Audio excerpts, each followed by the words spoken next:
A feast in the jungle.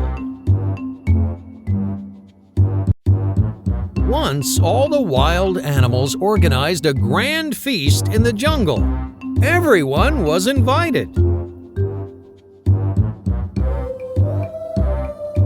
We're all going to have our favorite food, said the elephant.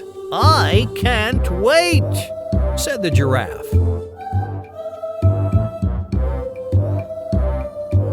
First, fresh leaves from plants were brought.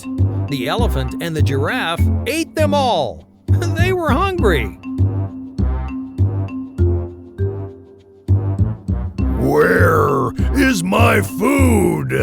The lion roared loudly. Then some meat was served.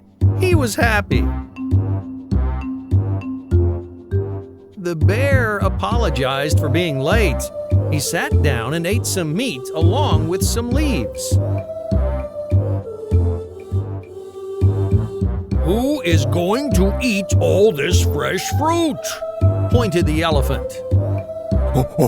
I am, growled the gorilla. He started eating. The gorilla left some bananas for the chimpanzee.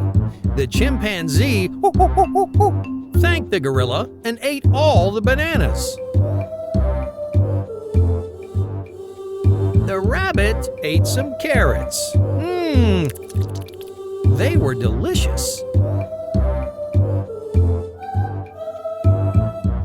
All the animals enjoyed the feast. They started dancing together.